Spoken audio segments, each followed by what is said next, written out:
Hello everyone, good evening you all.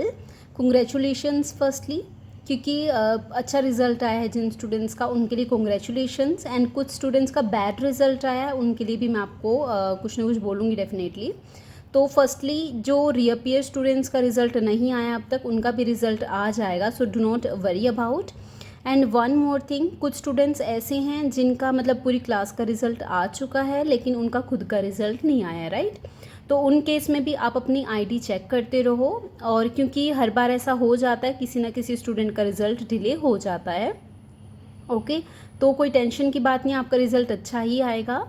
अब मैं आपको एक चीज़ बोलना चाहती हूँ, जिन स्टूडेंट, सबसे पहले मैं आपको बैकलॉग के लिए बता देती हूँ, क्योंकि काफ़ी स्टूडेंट्स है इतना लाइटली ले रहे हैं स्टडी को ना, तो उस चीज़ के लिए मैं आपको बोलना चाह रही हूँ। फर्स्टली देखो यहाँ पर, ये फर्स्ट मैं यहाँ पर ईयर वाइज लिख रही हूँ, year first year, second year, third year and fourth year, right. और इसको मैं सैम वाइज भी डिस्ट्रीब्यूट कर देती हूँ, first sem, second Sam,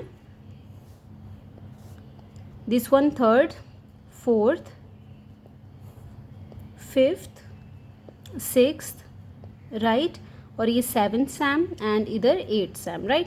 first year मतलब first sem and second sem, second year मतलब थर्ड से स्टार्ट होता है, थर्ड और फोर्थ, दिस फिफ्थ सिक्स, और यहाँ पर सेवन्थ एंड एट। अब जैसे कि जो थर्ड ईयर में अभी मतलब जो फिफ्थ सैम में है या अभी मतलब जो फिफ्थ में आए हैं जस्ट, वो तभी फिफ्थ सैम में बैठ पाएंगे जब आपका फर्स्ट ईयर पूरा कंप्लीट मतलब पास होंगे आप यहाँ से। फर्स्ट सैम भी क्लियर होगा आपका, सेकंड ईयर जो सेकंड सैम है वो भी क्लियर होना चाहिए, तभी आप फिफ्थ सैम में बैठ पाओगे। अदरवाइज होगा ये कि आपकी बैक लग जाएगी अदरवाइज। ओके, रीज़न ये क्योंकि जब भी आप अपनी PTU आईडी भी लॉगिन करोगे, अगर आप जब फिफ्थ सैम के एग्ज़ाम फॉर्म फिल करोगे तो आपका नाम ही नहीं आएगा फिफ्थ सैम के स्टूडेंट्स की लिस्ट में, वो पोर्टल से ही नाम आपका बैकलॉग में शो करेगा instead of fifth Sam. Okay, तो आपका थर्ड ईयर में अगर आपने बैठना है मतलब फिफ्थ सैम में, तो आपका पूरा फर्स्ट ईयर क्लियर होना चाहिए, मतलब फर्स्ट और सेकंड सैम दोनों क्लियर होने चाहिए। अगर आपको फोर्थ ईयर में बैठना है मतलब सेवन्थ सैम में अगर अब आपने बैठना है, तो उसके लिए आपका फोर्थ सैम तक सारा क्लियर होना चाहिए, तब आप जाकर बैठ सकते हो, ठीक है। अब मैं आपको एक चीज़ बोलना चाहूँगी, ये था आपका बैकलॉग का इशू। अब मैं आपको एक चीज़ बोलना चाहती हूँ कि अगर स्टूडेंट्स का जैसे अभी जो रिज़ल्ट आया है ना, इस चीज़ के लिए मैं आपको बोलना चाह रही हूँ कि या तो आप री इवैल्यूएशन फिल कर दो, आपके पास दो ऑप्शन है, या तो री इवैल्यूएशन फिल कर देना या फिर आप उनको चैलेंज कर सकते हो। ओके, तो अगर आप री इवैल्यूएशन फिल करोगे, ये भी आप तब करना अगर आपका मतलब 90 to 100% आपको श्योर है कि आपका एग्ज़ाम है जो बहुत अच्छा हुआ था, ठीक है, तब आप री इवैल्यूएशन फिल करो, अदरवाइज मनी वेस्ट करना is very wrong. All right, second चीज़ है चैलेंज, आप उनको कर सकते हो, ये आप तब करो आप जब 101% आप श्योर हो कि आपका पेपर बहुत अच्छा हुआ है और आपको मार्क्स बहुत ज़्यादा कम दे दिए हैं, ठीक है। ये इसलिए क्योंकि इसमें फ़ीस काफ़ी लग जाती है आपकी, जैसे फॉर एग्जांपल आई थिंक 11,000 तक लगेगी आपकी फ़ीस इसमें। लेकिन अगर आप चैलेंज करोगे मतलब PTU में, तो फिर होता ये है कि आपको खुद बुलाया जाएगा, आपके सामने आपका जो पेपर है वो चेक होगा, ठीक है। अगर आप पास होते हो तो आपको जो इसमें से 9,000 रुपीज़ हैं, I think 11,000 he total fees वैसे, तो इसमें से आपको 9,000 वापस रिटर्न मिल जाएगा और बस 2,000 फीस लगेगी आपकी चैलेंज के लिए।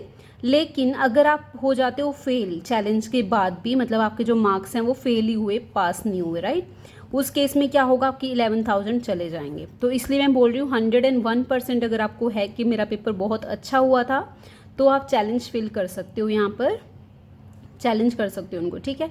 अदरवाइज आप रिवेल फिल कर दो, no 10 issue, I think so, ठीक है। एक ये चीज़ हो गई। बाकी जिन स्टूडेंट्स का भी, काफ़ी स्टूडेंट्स की बैक भी लगी है, जैसे जो सेवन्थ सैम में हैं, मतलब अभी सेवन्थ सैम में थे, उनकी फोर्थ सैम क्लियर नहीं हुआ, थर्ड या फोर्थ में सप्ली है जिनकी, तो ऑब्वियसली उनकी बैक लग गई। उन चीज़ पर्सन के लिए मैं ये बोल रही हूँ आपको कि जिन जिन की रीअपियर है मतलब बैकलॉग वाले सब्जेक्ट में, अगर कोई ऐसा है कि जो 1 या 2 नंबर से रह रखा है जस्ट, तो आप रीवेल फिल करो। अगर 1 या 2 सब्जेक्ट में, जैसे किसी किसी के 3 या 4 सब्जेक्ट हैं जो कि फोर्थ, फॉर एग्जांपल मान लो आप 7 सैम में अभी एंटर होने वाले थे, तो आपकी जो फोर्थ सैम में 3 सब्जेक्ट में अभी भी सप्ली है, फोर्थ सैम में या फिर थर्ड सैम में मानकर चलो आपकी 3 सप्लीज़ हैं, तो फिर आपका रिवैल्यूएशन का मतलब फिल करने का कोई ऑप्शन है नहीं। रीज़न ये क्योंकि ज़्यादा मार्क्स हैं, अगर आपके पेपर बहुत अच्छे हुए हैं तब आप रीवेल फिल कर सकते हो, अदरवाइज फिर बैकलॉग है ही, कोई और ऑप्शन ही नहीं है आपके पास। लेकिन अगर आपका जस्ट 1 या 2 नंबर से है तो आप रीवेल फिल कर सकते हो ना, क्योंकि एक चांस होता है आपके पास, अदरवाइज आप चैलेंज देख लो। ठीक है, बस मैं इतना ही बोलना चाह रही थी। Okay bye bye. And tension लेने की ज़रूरत है नहीं आपको, इतना इजी है। आप सबको लगता है कि बहुत टफ है, कोई भी आपका जो ईयर है, मतलब जो भी कोर्स है, इतना टफ होता नहीं है। एटलीस्ट आप कम कम पढ़ लो लेकिन सारा पढ़ लो ना, आपको नॉलेज होनी चाहिए उस चीज़ की। ठीक है, और मेनली जो आप previous year paper question paper पढ़ते हो उसमें से भी आपको पता लग सकता है कि क्या इंपॉर्टेंट है क्या नहीं है। नो डाउट कभी ऐसा आता है कि मतलब इंपॉर्टेंट नहीं होते, वो आ जाते हैं पेपर में, इसलिए बोल रही हूँ कि सिलेबस के अकॉर्डिंग पूरा पढ़ लो, बट थोड़ा थोड़ा पढ़ लो, लेकिन एटलीस्ट आपको पता तो हो कि पेपर में आएगा क्या, राइट, और उसमें है क्या, एटलीस्ट बिल्कुल पास होने लायक तो होंगे आप। Okay bye bye.